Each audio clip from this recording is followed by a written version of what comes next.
How many people labeled what kind of compound it was first? Remember we talked about that? Did we talk about that? Yeah. The T's, the E's, that kind of thing, the little I's, yeah? Anybody do that? I really recommend it, all right? What would this one be? Yeah. Magnesium chloride. Good, magnesium chloride.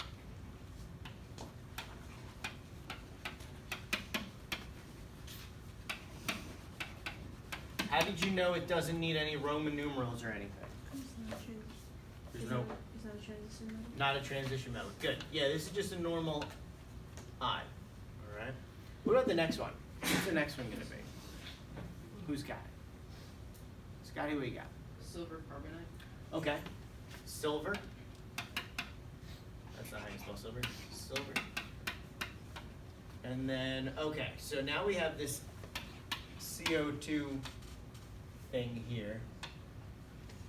What's the one that you memorized, Scotty? Carbonate.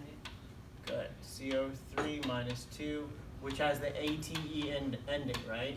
So now one less has the ITE ending, right?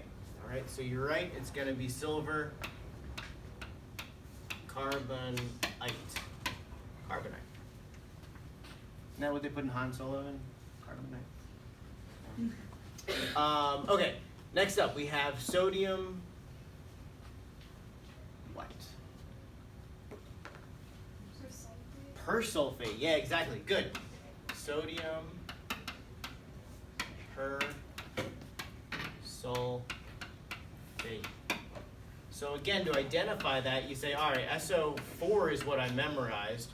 That has one more persulfate, right? Write these little notes to yourself. It'll make it easier for you, all right? Obviously, one less or one more isn't that bad, but when you have to go like 2 less or 2 more, just write them down real quick so you make sure you get it all right.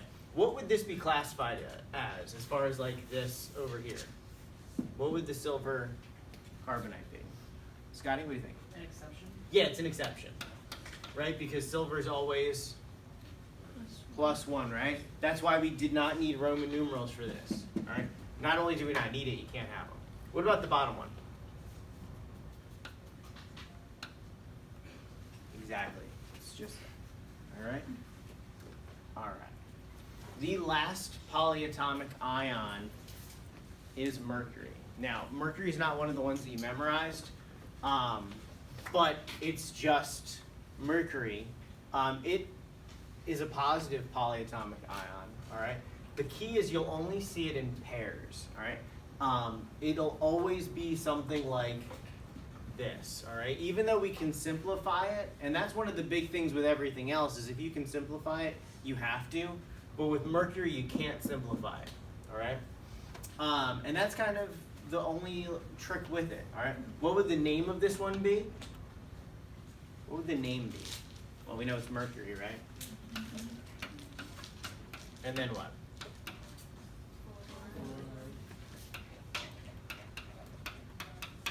Is that it? Why'd I leave that space? Yeah, it's transition metal. And anything under here is also a transition metal. Anything under the staircase, all right? Even though it's not in that transition metal area, they all transition a little bit as well. So mercury is transition metal. We need to figure out the charge for this, right? So let's set up our grid. We haven't done that today. All right. We don't know the charge of that, but we know the charge of chloride, right? What's the charge of chloride? -1. Good. So we have -1 times 2 gives us -2. -2 over there means +2 over here. All right. So what does the mercury have to be? +1. Yeah. So it's mercury 1 chloride. Now the Roman numeral does not tell you how many mercuries you have, right? You can see that here. It's wrong. You know, as far as the number, that's not what it's all about. What goes in the Roman numerals is whatever the charge is. All right? Everybody's cool with that?